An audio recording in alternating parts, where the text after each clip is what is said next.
Hello दोस्तों, पवन teaching centre में आपका स्वागत है। पढ़ लो चाहे कहीं से, प्रश्न तो बनेगा यहीं से। कौन सी PTC class 9th biology chapter 3 जीवों में विविधता। दोस्तों यदि आपको वीडियो अच्छा लगा तो वीडियो को लाइक कर दिएगा। चैनल पर पहली बात तो चैनल को सब्सक्राइब दोस्तों के साथ शेयर करना बिल्कुल नहीं भूलिएगा। जैसा कि आप लोग देख रहे हैं, हम लोग इस चैप्टर का पहले हम कर चुके हैं। कौन प्रश्न? अति लघु उत्तरी प्रश्न। क्रॉस प्रश्न कर चुके हैं, अति लघु उत्तरी प्रश्न। आज हम लोग करने जा रहे हैं लघु उत्तरी प्रश्न करेंगे। लघु उत्तरी प्रश्न टोटल 50 क्वेश्चन है, 50 का आंसर हम लोग देखेंगे। जैसे पहला प्रश्न करा, वर्गीकरण से आप क्या समझते हैं? वर्गीकरण की इकाइयों के नाम लिखें। 5 जगत वर्गीकरण का आधार क्या है? कवकों को अलग जगत फंजाई में क्यों रखा गया है? जीवाणु के इस तरीक़ा से कुल टोटल प्रश्नों की संख्या कितना है? 50 है। सभी प्रश्नों को हम लोग क्या करेंगे, अभी इसका सोल्यूशन करेंगे। तो बन रहा है पवन टीचिंग सेंटर के साथ। पढ़ लो चाहे कहीं से, प्रश्न तो बनेगा यहीं से। कौन सी? पीटीसी। दोस्तों यदि अच्छा लगा वीडियो तो लाइक कीजिएगा। चैनल पर पहली बात तो चैनल को सब्सक्राइब दोस्तों के साथ शेयर करना बिल्कुल नहीं भूलिएगा। पहला क्वेश्चन देखते हैं, लघु उत्तरी प्रश्न के पहला क्वेश्चन क्या करा, वर्गीकृत से आप क्या समझते हैं? उत्तर हो जाएगा विज्ञान की वह शाखा जो वर्गीकरण के अध्ययन से संबंधित है, जिसमें जीवों की सुव्यवस्थित और कर्मानुसार विभिन्न समूहों में विभाजन, उनका जैविक नामकरण तथा उससे संबंधित सिद्धांत का अध्ययन किया जाता है, उसे वर्गीकृत या वर्गीकरण विज्ञान कहते हैं। प्रश्न संख्या 2, वर्गीकरण की इकाई के नाम लिखें। वर्गीकरण की इकाई के नाम। उत्तर, एक जगत का किंगडम, दूसरा उपजगत या सब वर्गीकरण किंगडम, तीसरा फाइलम या डिविजियम, चौथा वर्ग या इंग्लिश में कहते हैं क्लास, पाँचवा गण या ऑर्डर, छठा कुल या फैमिली, सातवां वंश या जेनेरा, आठवां जाति या स्पीसीज। कौन देने योग्य? ध्यान देने योग्य। कौन लर है तो क्लियर है। प्रश्न संख्या 4 चलते हैं। करा 4 में क्या करा, जगत वर्गीकरण का आधार क्या है? 4 जगत वर्गीकरण का आधार क्या है जो देखिए। उत्तर हो जाएगा 5 रहेगा तो 5 लिखिएगा। पहला, जीवो प्रोकैरियोटिक है या यूकैरियोटिक, पहला आधार है। दूसरा है जीव एक कोशिकीय या बहुकोशिकीय है या नहीं, दूसरा आधार यह है। तीसरा है कोशिकाओं में कोशिका भित्ति है या नहीं। चौथा, वे अपने भोजन स्वयं बनाते हैं या नहीं। ये 4 वर्गीकरण है। वो आप लिख सकता है, वह कुछ गतिशील है या नहीं, गतिशील चलन है जिसमें चलन पाया जाता है या नहीं। ये 5 गतिशील या 4 गतिशील हो जाएंगे आपके। दोस्तों अगला प्रश्न कह रहा है, प्रश्न क्या कह रहा है 4 में, कवकों को अलग जगत फंजाई में क्यों रखा गया है? कवकों को अलग जगत यानी फंगाई जगत में क्यों रखा गया है? तो चलते हैं उत्तर की ओर। उत्तर हो जाएगा, जगत मोनेरा के बाद भी कुछ कठिनाइयाँ रह गई है। जीवाणु, कवक यूकैरियोटिक जीव हैं, लेकिन प्रकाश संश्लेषण में असमर्थ हैं। इन्हें न तो मोनेरा में न तो प्रोटिस्टा में रखा जा सकता है, जिसके अंतर्गत अब प्रकाश संश्लेषण में सक्षम शैवाल हैं। इसलिए कवक के लिए एक नया जगत बनाया गया, जिसे जगत फंजाई कहा जाता है। कौन देने योग्य बात? ध्यान देने योग्य बात। पढ़ लो चाहे कहीं से, प्रश्न तो बनेगा यहीं से। कौन सी? पीटीसी। अगला प्रश्न करा, प्रश्न संख्या 5 जो देखते हैं, जीवाणु के विभिन्न रूप के नाम लिखें। जीवाणु के विभिन्न रूप में नाम लिखें। उत्तर, जीवाणु के अनेक रूप होते हैं, जैसे कोकाकाई गोल होता है, बैलिलियस दंडकार तथा स्पाइरिलिया कामा की तरह दिखते हैं। ये क्या है? जीवाणु के विभिन्न रूप के नाम हैं। छठा में चलते हैं, क्या कह रहा है जो देखते हैं। कह रहा पादप जगत के प्रमुख वर्ग कौन है? इसकी वर्गीकरण का क्या आधार है? तो उत्तर हो जाएगा, पादप जगत के 5 प्रमुख समूह है। पहला थैलोफाइटा, दूसरा ब्रायोफाइटा, तीसरा थैरोडोफाइटा, चौथा जिम्नोस्पर्म, पाँचवा एंजियोस्पर्म। वर्गीकरण के आधार क्या क्या है? जो 2 तरह से क्वेश्चन वर्गीकरण का आधार हो जाएगा। वर्गीकरण का आधार, क्या वे पौधे में स्पष्ट अवयव है या नहीं। दूसरा, क्या पौधे के स्पष्ट व अलग अलग ऊतक जो जल व भोजन का स्थानांतरण करता है। तीसरा, क्या पौधे में बीज है या नहीं। चौथा, क्या बीज फल से ढके होते हैं या नहीं। कौन देने योग्य बात, ध्यान देने योग्य बात। कौन लर है तो क्लियर है। अगला प्रश्न चलते हैं। प्रश्न संख्या क्या करा जो देखते हैं। प्रश्न संख्या 7 है। 7 में करा, प्रोटिस्टा में किस प्रकार के जीवों को सम्मिलित किया गया है। उत्तर हो जाएगा, जगत में मुख्यतः विभिन्न प्रकार के जलीय कोशिकाएं, सरल यूकैरियोटीय सूक्ष्म जीवों को सम्मिलित किया गया है। प्रश्न संख्या 8 करा, थैलोफाइटा के 2 प्रमुख लक्षण को लिखें। कौन फाइटा, थैलोफाइटा के 2 प्रमुख लक्षण को लिखने के लिए कहा। उत्तर हो जाएगा, इसका शारीरिक जड़, तना एवं पत्तियों में विभाजित नहीं रहता है, लेकिन यह एक थैलस के रूप में रहता है, इसलिए इन्हें थैलोफाइटा कहते हैं। कौन देने योग्य बात, ध्यान देने योग्य बात। पढ़ लो चाहे कहीं से, प्रश्न तो बनेगा यहीं से, कौन से पीटी से। दोस्तों यदि अच्छा लगेगा वीडियो तो वीडियो को लाइक कीजिएगा। चैनल पर पहले बात तो चैनल को सब्सक्राइब दोस्तों के साथ शेयर करना बिल्कुल नहीं भूलिएगा। दूसरा कारण है, इसमें संवहनीय तंत्र नहीं पाया जाता है। थैलोफाइटा में 2 प्रमुख लक्षण है, संवहनीय दूसरा लक्षण है, इसमें संवहनीय तंत्र नहीं पाया जाता। प्रश्न संख्या 9 करा, ब्रायोफाइटा एवं टेरिडोफाइटा के बीच 2 प्रमुख अंतर को स्पष्ट करें। ब्रायोफाइटा एवं टेरिडोफाइटा के 2 प्रमुख अंतर को क्या करने के लिए कह रहा, स्पष्ट करने के लिए कह रहा। तो उत्तर हो जाएगा, ब्रायोफाइटा में संवहन ऊतक अनुपस्थित होते हैं, जबकि टेरिडोफाइटा में समान ऊतक मौजूद होते हैं। दूसरा हो जाएगा, ब्रायोफाइटा में वास्तविक जड़ नहीं पाया जाता है, जबकि टेरिडोफाइटा में जड़ पाए जाते हैं। अगला हो जाएगा प्रश्न संख्या कितना, प्रश्न संख्या हो जाएगा 10। प्रश्न संख्या 10, किस आधार पर फाइनेरोगैम्स को 2 भागों में विभाजित किया गया है। उत्तर, बीज की संरचना इस प्रकार रहती है कि भ्रूण के साथ संचित खाद्य पदार्थ भी रहता है, जबकि भ्रूण का विकास होता है, यानी भ्रूण के अंकुरण के समय संचित खाद्य पदार्थ उसकी वृद्धि में सहायक होता है। बीज की अवस्था के आधार पर फाइनेरोगैम्स को 2 भागों में विभाजित किया जाता है।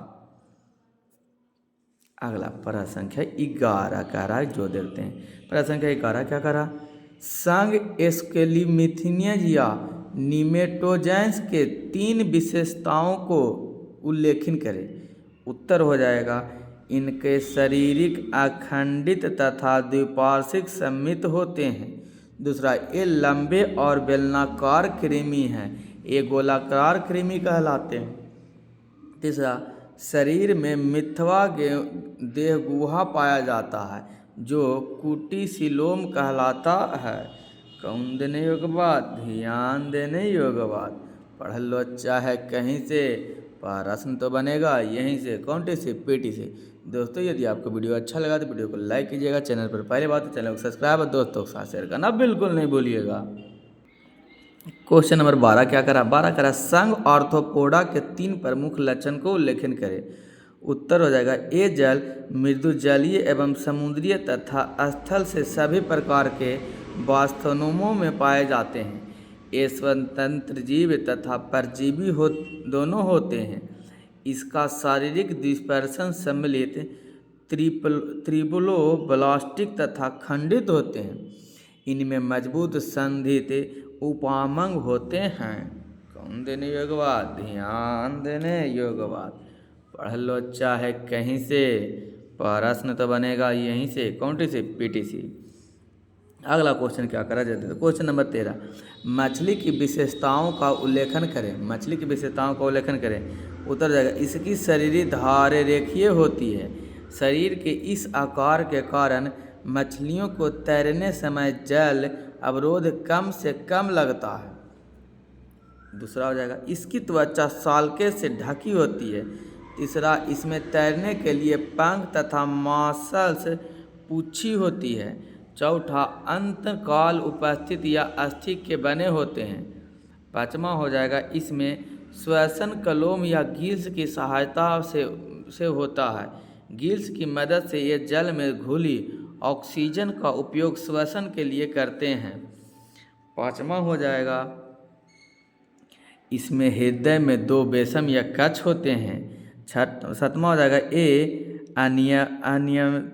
अनियमिततापी या असमतापी या शीत रक्तिया या शीतलक कहते हैं या कोल्ड ब्लडेड इंग्लिश में कहते हैं। या पाई यानी वातावरण के तापमान के अनुसार इसके शरीर का तापमान बदलता रहता है। अगला हो जाएगा 8वां में ये जल में अंडे देने वाले वर्टिब्रेटा हैं। कौन देने योग्य बात, ध्यान देने योग्य बात। पढ़ लो चाहे कहीं से, प्रश्न तो बनेगा यहीं से, कौन-सी पीटीसी। दोस्तों यदि आपको वीडियो अच्छा लगा तो वीडियो को लाइक कीजिएगा। चैनल पर पहली बार तो चैनल को सब्सक्राइब दोस्तों के साथ शेयर करना बिल्कुल नहीं भूलिएगा। क्वेश्चन नंबर देखिए 14 क्या करा, संघ का डेटा की 3 प्रमुख लक्षणों का उल्लेखन करें। संघ का डेटा की 3 प्रमुख लक्षणों का उल्लेखन करें। उत्तर हो जाएगा ये जल और स्थल में पाए जाने वाले त्रिबलोप्लास्टिक सिलोमेटिक जंतु है। दूसरा, इनमें नोटोकॉर्ड या पृष्ठ रज्जु दंड या रीढ़ की हड्डी में परिवर्तन हो जाता है। तीसरा क्या हो जाएगा, तीसरा हो जाएगा ग्रसनाली क्लोम या ग्रसनाली गिल्स छिद्र उपस्थित होते हैं। ये जिन कॉर्डेटा के प्रौढ़ अवस्था में नहीं होते, इसकी भ्रूण अवस्था में आवश्यक मिलते हैं। अगला हो जाएगा क्वेश्चन चौथा हो जाएगा पृष्ठीय नलाकार या खोखला तंत्रिक रज्जु उपस्थित रहते हैं। पाँचवा, रुधिर परिसंचरण तंत्र बंद होता है यानी रक्त का बहाव बंद रक्त नलिकाओं में होता है। हृदय औदरिक्त सतह पर स्थित होती है। पाँचवा हो जाएगा पूछ गुद्दा के पीछे स्थित होती है। कौन देने योग्य बात, ध्यान देने योग्य बात। कौन लर है तो क्लियर है। पारा संख्या 15 देखते हैं क्या करा। वर्ग मैमेलिया के 4 विशिष्ट लक्षणों का उल्लेखन करें। उत्तर हो जाएगा ये नियतापी होती है। दूसरा में हो जाएगा त्वचा बाल या रोम से ढका रहता है। तीसरा हो जाएगा बाह्य कण उपस्थित होता है। चौथा हो जाएगा इसमें स्तन पाए जाते हैं। स्तन में नवजात के पोषण के लिए दूध ग्रंथियां पाई जाती है। कौन देने योग्य बात, ध्यान देने योग्य बात। कौन लड़ है क्लियर है। पढ़ लो चाहे कहीं से, प्रश्न तो बनेगा यहीं से, कौन-सी पीटीसी। दोस्तों यदि आपको वीडियो अच्छा लगा तो वीडियो को लाइक कीजिएगा। चैनल पर पहली बात तो चैनल को सब्सक्राइब और दोस्तों के साथ शेयर करना बिल्कुल नहीं भूलिएगा। क्वेश्चन नंबर 16 करा, द्विपार्श्व सम्मिलित जंतु से क्या समझते हैं। उत्तर हो जाएगा द्विपार्श्व सम्मिलित जंतु से हम यही समझते हैं कि शरीर को एक काट द्वारा 2 समान भागों में बांट सकते हैं। बाएं और दाहिने भाग में एक ही प्रकार की रचनाएं पाई जाती है, जैसे मेढक, मछली आदि। कौन देने योग्य बात, ध्यान देने योग्य बात। कौन लर है तो क्लियर है। अगला क्वेश्चन नंबर कह रहा है 17, कह रहा जीव विज्ञान की वह शाखा जिसके अंतर्गत जीवों का वर्गीकरण तथा जैविक नामकरण एवं उसके संबंधित सिद्धांतों का अध्ययन किया जाता है क्या कहलाता है। उत्तर वर्णिक अथवा वर्णीय विज्ञान कहलाता है। प्रश्न संख्या 18 कह पृथ्वी पर जीवों की उत्पत्ति सर्वप्रथम लगभग कितने वर्ष पूर्व हुई थी। उत्तर हो जाएगा 3.5 बिलियन वर्ष पूर्व हुई थी। क्वेश्चन नंबर हो जाएगा 19 क्लोरोफिल वर्णहीन पौधे को किस जगत में रखा गया है। तो उत्तर हो जाएगा कवक की जगत में रखा गया है। प्रश्न संख्या 20 जीवों के 5 जगत वर्गीकरण किए किस वैज्ञानिक के द्वारा स्थापित किया गया। उत्तर हो जाएगा R.A. विटेकर के द्वारा किया गया है। क्वेश्चन नंबर 21 वैसे सूक्ष्म जीव जिसके कोशिकांग झिल्ली में घिरे नहीं होते हैं क्या कहलाते हैं। प्रोटिस्टा कहलाते हैं वैसे जीव। प्रश्न संख्या 22 क्या कह रहा है, बीज रहित पौधे को पादप जगत के किस उपजगत में रखा जाता है? उत्तर हो जाएगा क्रिप्टोगैम्स। कौन गैम्स हो जाएगा? क्रिप्टोगैम्स हो जाएगा। क्वेश्चन नंबर 23 कह रहा है कि पादप जगत का वह उपजगत जिसमें बीज युक्त पौधे सम्मिलित किए गए हैं क्या कहलाते हैं? उत्तर फेनरोगैम्स कहलाते हैं। अगला क्वेश्चन नंबर 30 एबीज पत्ती पौधे के पत्तियों में किस प्रकार की शिरा विन्यास होती है? उत्तर हो जाएगा समांतर शिरा विन्यास होती है। क्वेश्चन नंबर 31 वैसे जंतु जिनके शरीर दो जनन स्टोरा का बना होता है क्या कहलाता है? द्विस्तरीय जंतु कहलाता है।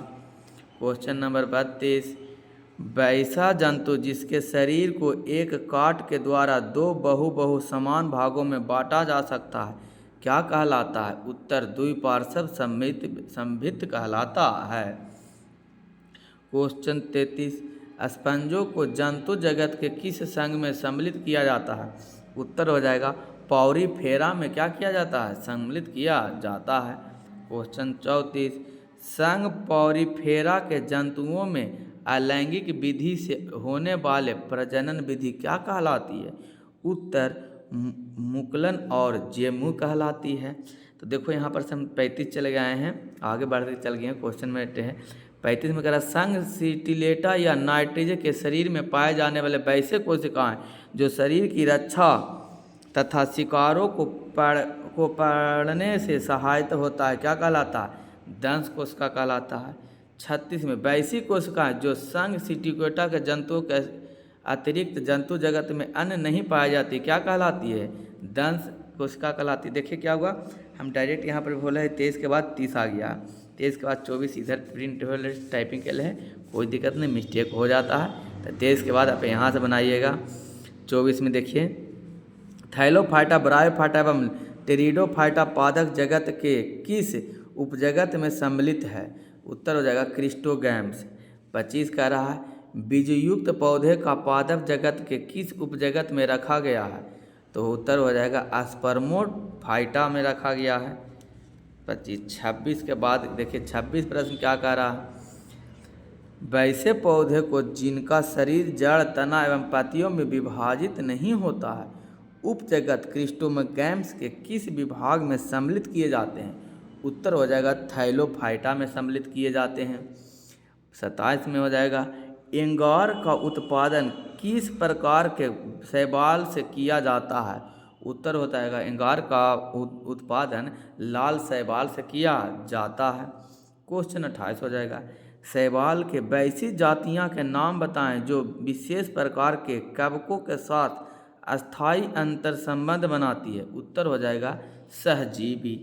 क्वेश्चन नंबर 29 कह रहा वैसे पौधे जिनके बीज फलों के भीतर नहीं बनते हैं को उपजगत फेनरोगैम्स के किस विभाग में रखा गया? उत्तर हो जाएगा जिम्नोस्पर्म पर में रखा गया है। उसके बाद 29 के बाद क्या हो गया, इधर 30 हम अभी आपको बता दिए। ये वीडियो पॉज करके क्या कर लीजिएगा, इसको लिख लीजिएगा, पढ़ के तो बताए दिए पहले ही। 24 के बाद हम कहाँ गए थे, डायरेक्ट 30 पर चला रहे थे, तो कोई दिक्कत नहीं, आप यहाँ 25 तक हो जी, 34 तक क्या कर दे सकते हैं, 36 तक लिख सकते हैं। पढ़ लो चाहे कहीं से, प्रश्न तो बनेगा यहीं से, कौन से पीटी से। दोस्तों यदि आपको वीडियो अच्छा लगा तो वीडियो को लाइक कीजिएगा, चैनल पर पहले बात है तो चैनल को सब्सक्राइब और दोस्तों के साथ शेयर करना बिल्कुल नहीं भूलिएगा।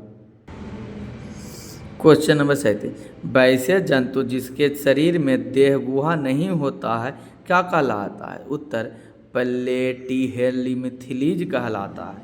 38 संघ प्लेटिहेल्मिथलीज के एक ऐसे जंतु का नाम बताएं जो स्वतंत्र जीवी होते हैं। उत्तर प्लेनेरिया। क्वेश्चन 39 करा कुटसिलोम की उपस्थिति किस संघ के जंतुओं का लक्षण है? उत्तर हो जाएगा प्लेटिहेल्मिथलीज का क्या है, उदाहरण है। 39 क्या है क्वेश्चन नंबर, संघ एनिडोल के जंतुओं में प्रचलन के लिए पाई जाने वाली काटेनुमा रचना क्या कहलाती है? उत्तर हो जाएगा शुक कहलाती है। 41 में हो जाएगा जंतु जगत का सबसे बड़ा संघ कौन सा है? उत्तर हो जाएगा आर्थ्रोपोडा है जंतु जगत का सबसे बड़ा संघ है। 42 में क्या होगा जो देखते हैं। क्वेश्चन 42 कह रहा उत्सर्जित अंग मैलापिगिनियम नलिकाएं की उपस्थित संघ के जंतुओं के लक्षण हैं। उत्तर हो जाएगा आर्थ्रोपोडा लक्षण है। क्वेश्चन 43 घेंघा का शरीर जिस कोलम झिल्ली के द्वारा होता है वह क्या कहलाता है। तो कह रहा क्वेश्चन घोंघा का शरीर जिस कोलम झिल्ली के द्वारा होता है वह क्या कहलाता है। तो उत्तर आ जाएगा जिसको टॉर्सन कहलाता है, टॉर्सन। या आप लिख सकते हैं क्या मोलस्का के अंतर्गत आता ही तो टॉर्सन कहलाता है। कौन देने एक बात ध्यान देने योग्य बात पढ़ लो चाहे कहीं से, प्रश्न तो बनेगा यहीं से कौन सी पीटीसी। दोस्तों यदि आपको वीडियो अच्छा लगा तो वीडियो को लाइक कीजिएगा, चैनल पर पहले बात तो चैनल को सब्सक्राइब दोस्तों के साथ शेयर करना बिल्कुल नहीं भूलिएगा। क्वेश्चन 44 क्या कह रहा संघ इकाइटोनेटॉन्स के जंतु के शरीर में स्थित वह तंत्र जो प्रचलन एवं श्वसन में सहायक होता है क्या कहलाता है। उत्तर जल परिवहन तंत्र कहलाता है।